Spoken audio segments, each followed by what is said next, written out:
Hi guys, in this video we're going to make Mr. Incredible, and this is part of a collaboration that I've done. Stay tuned till the end of the video to check out everybody else's tutorials for the collaboration, or you can find links in the description box below. Now this is quite a big cake that I'm going to make, compared to my usual ones anyway. So what I did is I've cut a piece of metal rod, and I've got a little wooden base. Now you don't have to have this wooden base. I've put a cake drum over the top of all this, and can you see I've stuck some little wooden legs on the bottom as well, and it's nutted and bolted underneath so that the rod is held firmly in place underneath my board. Now in case you're wondering what the lines are, it's where I drew a rough sketch for where I wanted it to go.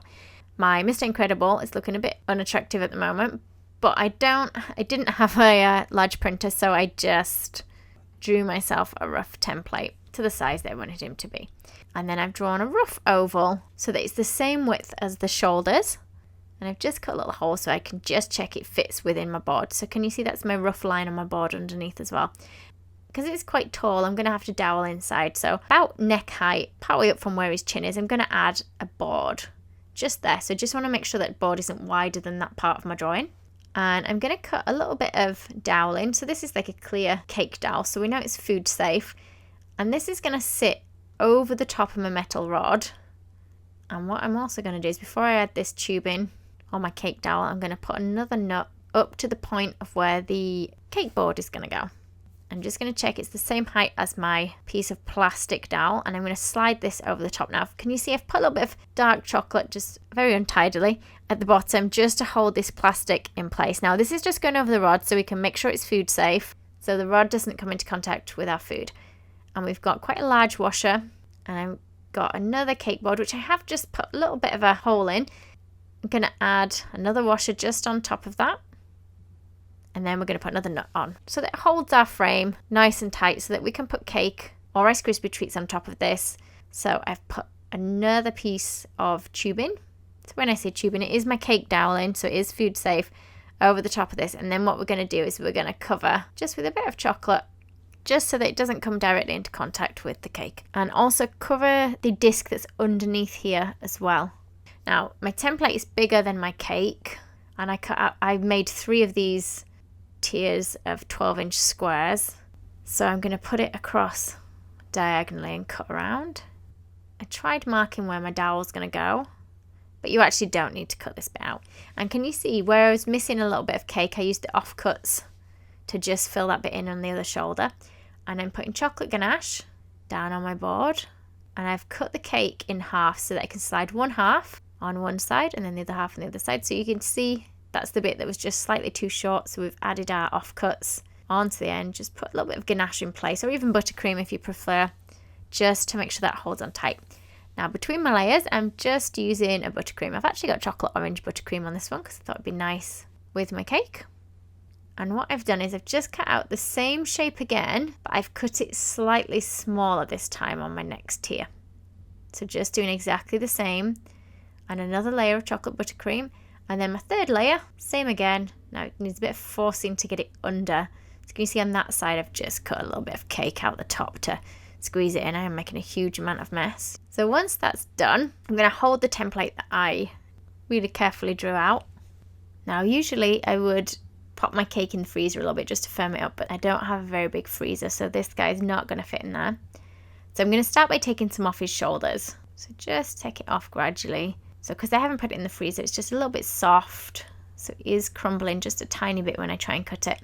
And then I'm going to cut a slope slightly on the back and a slope on the front, and I'm going to guess where these shoulders go here. And what I'm going to do is just cover the whole thing in chocolate ganache. Now I'm using dark chocolate ganache because it sets quite firm, and I might need a couple of layers just to get it nice and smooth. Anybody that watches my videos knows that this is not a strong point of mine. I'm not very good with smoothing things off. And then what I'm going to do is use some Rice Krispie treats. So this is just marshmallows and Rice Krispies melted together. They do stick to your hands a bit. Just make sure they're not too hot when you're putting them on. Let them cool down a bit first. And I've just kind of moulded, I don't really know what kind of shape you would call it, mountain of Rice Krispie treats. If you find they're not sticking, just wrap them in cling film and leave them overnight to set a little bit. And can you see I've filled it with a little bit of chocolate ganache near the bottom as well. And I'm using modelling chocolate now just to bulk this up a bit. So if you are eating the head, there's an awful lot of modelling chocolate on here. And I'm just putting some bits around the bottom as well, just to smooth off the shape. And we're just adding an extra piece for the chin. He's got quite a big chin, although I do think I might have gone a little bit large with my chin. It's always difficult to tell when you're making it until later on, and then you realise it wasn't quite right. Now, can you see I've just smoothed it with these little flexible smoothers. So these are really handy for anything that's not straight, for kind of smoothing with curved edges. And I'll put links to everything I've used in the description box below. And we've just got a strip that's going to go on for his nose, just running down the centre of the face. So little round balls either side, we'll just squish them on for nostrils. These will change shape a little bit later on. And these bits that go in top of the nose either side are going to be kind of up to the eyebrows. And I'm using modelling chocolate instead of fondant because there's quite a lot of it on it, so it's going to taste nicer than just solid fondant is this. So I'm just pushing my thumbs in a little bit deeper for the eye sockets, and I've got 2 semicircles. It's actually a ball that I cut in half of modelling paste, so white modelling paste, so it stays firm for the eyes. And I'm just pushing in either side of where I want his mouth to go. Now I think his cheeks aren't quite big enough, so I'm just going to go a little bit bigger, just blending in a ball onto each cheek. Again, I'm just going to use my cake smoothers to rub that on. Let's mark where his mouth is going to go. So the mouth is quite high up on the chin and a little bit lower than the nose. And I'm just going to push that in a little bit just there. I've now mixed some skin tone in with my modelling chocolate. Again, I'll put links below so you know what colours I've used. Now I've got more than I need on here. It's just to cover the neck at first. Just smooth this down here where I've got some untidy edges. And let's trim it off here. So where I want his clothes or superhero outfit to start, I'm going to trim that off. And now another piece. Roll it as thin as you can really for this modelling chocolate. Otherwise his face will get quite a bit fatter. And I'm just laying that over the face and just gently trying to smooth over with my fingers and with the smoother. Just going to try and fold it under the chin. Try not to get too many folds and creases when you're doing this. Let's just smooth everything down a bit more. Try and get right under the nose if we can. So I'm going to go back through his mouth with just a little modelling tool. I'm just going to press in lightly for the nostrils, just using the opposite end of my modelling tool now. And let's give him some big crease lines on his forehead. Now for the eyes, we've got those whites underneath, so we're just going to remove a bit of this modelling chocolate so that we can see the white underneath. So I've just got a little craft knife that I'm using here for this. Now don't press too hard because you'll end up with a little knife mark on the eyeball, a bit like I have. I'm just going to mark on where I want his mask to go. I'm going to paint it on. You could stick it on, but I'm going to paint it on. Just give him a little disc of blue in each eye. We'll start pale because we can paint deeper colour onto that later. Just mark a little circle in the middle of each eye. I think I might not quite be central there. And at this point I hadn't trimmed off all this excess modelling chocolate skin, so I'm going to trim that off under the chin. Let's give him a bit of blusher. So this is just a bit of edible pink food dust. So mainly on the cheeks, and then you can go for a slightly more orangey colour just to shade his skin a little bit more. And I've done that quite a bit in the creases on his forehead and all the way around the mask, a little bit in the mouth, anywhere we just want to be darker in colour. And for the ears, we've just got a little ball that we've squished on, and then I've almost drawn like a letter C, a backwards letter C.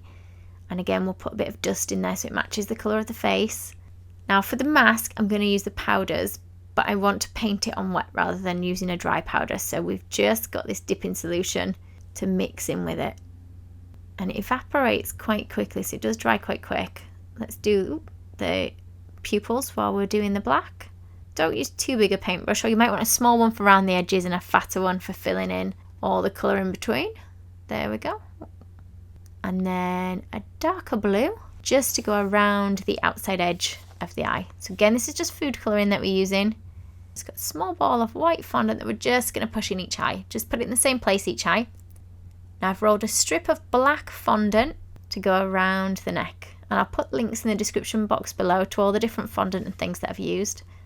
Just trim it off at the back and push it on together. And now I've rolled a big piece of red. Now, it's probably not going to go all the way around, so I'll put one on the front and the back. Can you see I've just cut a curve into the front of it so I can pop it around that neckline. Now my curve isn't an exact curve that matches with the neckline. I've had to push it on, move it around a little bit to get that to fit. And let's just cut all the extra off from around the bottom. And I'm just going to trim it So it kind of goes halfway across the body there on each shoulder. Same on the other one. And we're going to do exactly the same on the back. Just make sure you've rolled it big enough that it's going to meet with the front piece. I had to stretch mine a little bit just in one corner. Just try and push it together. Now I am left with a little bit of a seam, but I'm not too worried about that. Now if you want any shading on the body, go for a darker red. So I've got like a burgundy colour here. Again, it's just edible dusts. This time we're keeping them dry and just brushing them on lightly. So mainly around the armpit area. If you've got any skin colour missing off the back, so I had a little patch missing, just fill that in before we add hair. And this is just my modelling chocolate, just the colour it is to start with. So the white modelling chocolate. Just put quite a big piece on and I've kind of folded it back on itself just above his ears. And again at the top. If you've got too much, you can cut some off when you're doing this. So just folding it back and kind of pinching it into place. Now he's got quite a high hairline. And then I'm going to draw the hair in. So we'll do it so it's coming from front to back. So this is the back of his head now. Just keeping going with your little modelling tool. Let's do it a little bit shorter at the back than it is at those front pieces. A couple of separate pieces at the front. Just with little lines again drawn on there. And let's colour it up. So this time we've got some food colouring and we've mixed it again with the dipping solution. So I'm starting with it quite pale because I can always go darker than if I need to. And I've used a bit of honey gold and it's running down into the gaps of the hair.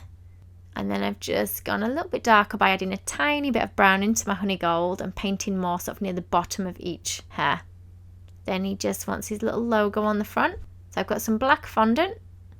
I've started with a circle. It wants to be an oval, so I'll just use my circle cutter to cut a little bit off the edge of that circle.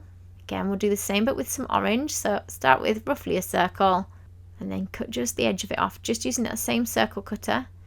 I've printed out a little logo for me to use to copy from.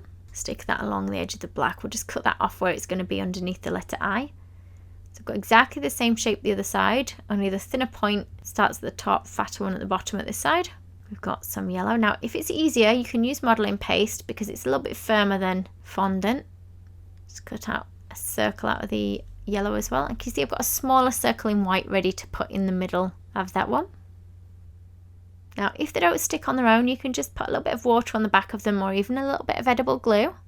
You might even want to give it a minute to firm up or 5 minutes before you stick it on. You don't want to pick it up and it stretch. Just cut a little bit off the bottom. And I'm going to sit it about there. So I've just put a bit of water on the back of this just to hold it in place on his chest. Now covering my board, I've just got a big piece of black and we're going to just try and stretch it around the bottom edge and trim off any extra that comes over the edge of the board there. Do the same at the back. It wasn't long enough to go all the way around, but we can do it in 2 pieces. We'll cut it off. Can you see next to his shoulder there? Because it's only quite a thin point, so you don't notice the seam on it too much. And I'm just going to finish it off with a piece of ribbon. And there he is, all finished. So for those of you that often ask what happens to the cakes that I make in my video, on this one I didn't eat it myself. I gave it away to the local university and I let them finish it off.